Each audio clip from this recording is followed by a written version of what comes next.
Baik, bismillahirrahmanirrahim. Assalamualaikum warahmatullahi wabarakatuh. Alhamdulillah. Wassalatu wassalamu ala rasulillah Sayyidina Muhammadin wa ala alihi wa sahbihi ajma'in. Segala puji bagi Allah yang telah memberikan kepada kita kesehatan dan juga nikmat iman dan Islam. Salawat dan salam semoga terlimpah kepada baginda kita Nabi Muhammad sallallahu alaihi wasallam. Baik, kali ini masih bersama saya Muhammad Febri Sayyidil Umam dalam mata kuliah Matematika Ekonomi. Oke, matematika.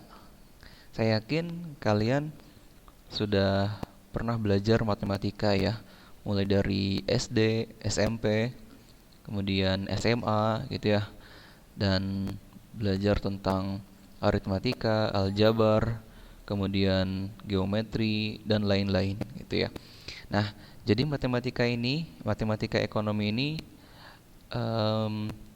berbeda dengan matematika murni gitu ya. Jadi matematika ekonomi ini lebih berfokus kepada konsep matematika yang dipakai dalam menyelesaikan permasalahan-permasalahan ekonomi ya, teori ekonomi ya, baik itu mikroekonomi maupun makroekonomi.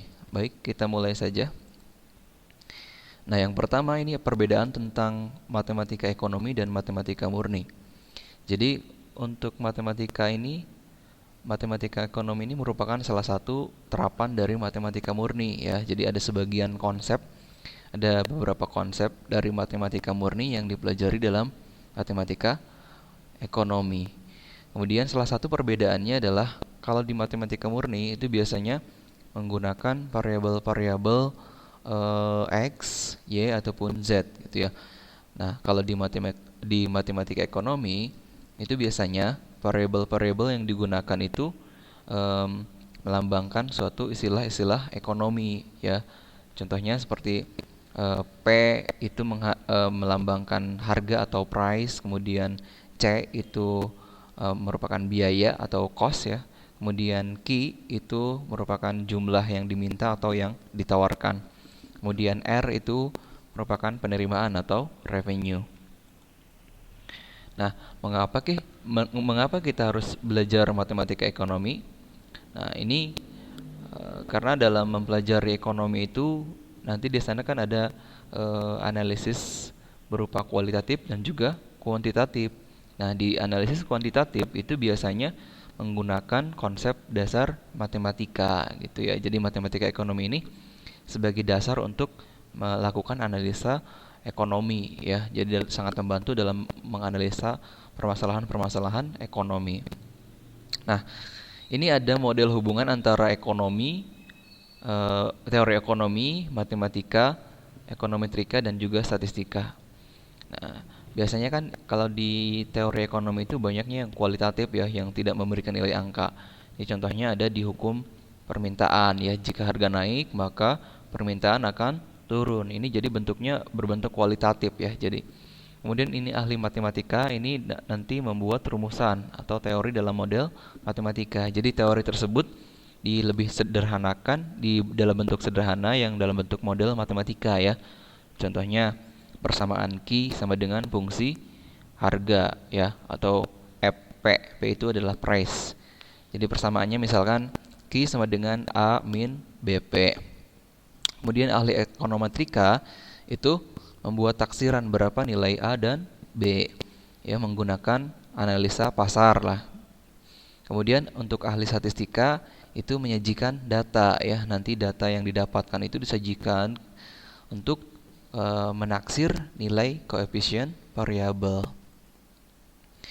Nah, apa sih keuntungan belajar matematika ekonomi? Nah, ini salah satunya adalah mengerti tentang teori-teori matematika yang berkaitan dengan ekonomi itu ya. Jadi nanti dalam memahami teori ekonomi itu dapat menggunakan bantuan teori matematika ya dalam menganalisa permasalahan-permasalahan ekonomi ya.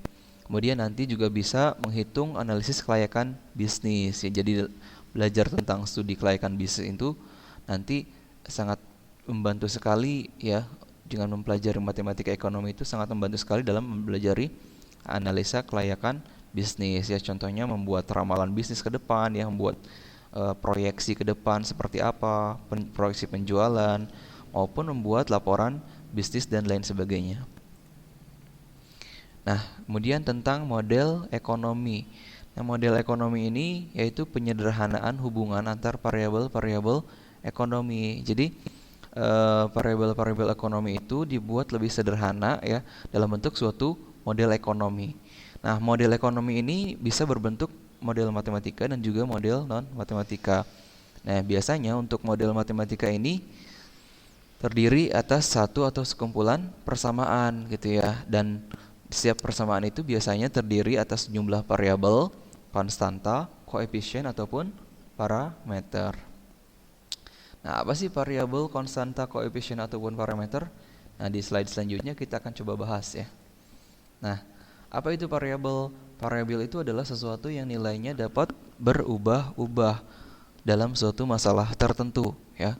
Contohnya di sini ada variabel harga, variabel quantity gitu ya, variabel investasi, variabel tingkat bunga dan lain-lain. Nah, seperti itu ya. Kemudian di sini ada yang disebut dengan konstanta. Nah, konstanta ini adalah suatu bilangan nyata tunggal yang nilainya tidak berubah-ubah dalam suatu masalah tertentu. Ya, kita contohkan dalam suatu persamaan, misalkan ada persamaan y sama dengan 2x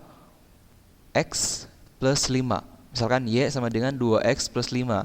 Nah, yang disebut dengan konstanta itu adalah angka 5 ya, angka 5.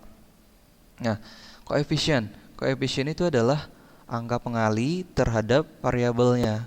Contohnya 5R, 4P atau 0,3C. Jadi secara sederhananya, koefisien itu adalah angka yang melekat pada suatu variabel. Contohnya tadi, misalkan ada persamaan y sama dengan 2x plus 5. Nah, yang melekat pada variabel x itu kan angka 2. Nah, angka 2 tersebut itu disebut dengan koefisien.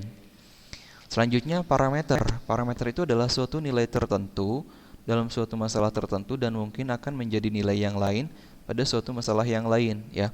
Ini biasanya dilambangkan dengan huruf abjad Yunani atau Arab ya. Contohnya alfa, beta, gamma dan lain-lain. Nah, berikutnya ini tentang sistem bilangan nyata. Nah, sistem bilangan nyata ini secara garis besar ini dibagi menjadi dua bagian ya. Ada yang disebut dengan bilangan rasional, ada yang disebut dengan bilangan irrasional. Apa sih yang membedakannya? Nah, ini kita lihat. Jadi untuk bilangan rasional itu adalah bilangan angka desimalnya berakhir dengan 0 atau berulang. Contohnya 5 ya. 5 itu kan kalau 5 dibagi 1 hasilnya 5.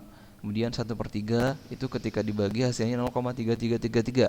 Jadi bilangan rasional itu yang angka desimalnya itu berakhir dengan angka 0 atau berulang ya. Contohnya seperti ini 0,3333 ya atau 0,66666. Nah, kalau bilangan irasional itu bilangan yang angka desimalnya itu tidak berakhir dengan 0 atau tidak berulang ya. Contohnya di sini ada bilangan akar 2, akar 3 ya, akar 4, kemudian nilai pi ya. Itu contohnya seperti itu. Nah, bilangan rasional itu dibagi menjadi dua ya, ada bilangan bulat, ada bilangan pecahan. Bilangan pecahan tuh misalkan 1 berbanding 2 atau 1/2 gitu ya, 1/3 dan lain sebagainya. Nah, untuk bilangan bulat itu terdiri dari 3 ya. Ada bilangan bulat negatif, ada bilangan 0, kemudian ada bilangan positif gitu ya. Nah, mungkin untuk pertemuan sekarang saya cukupkan dulu sekian ya. Nanti apabila ada yang perlu ditanyakan silakan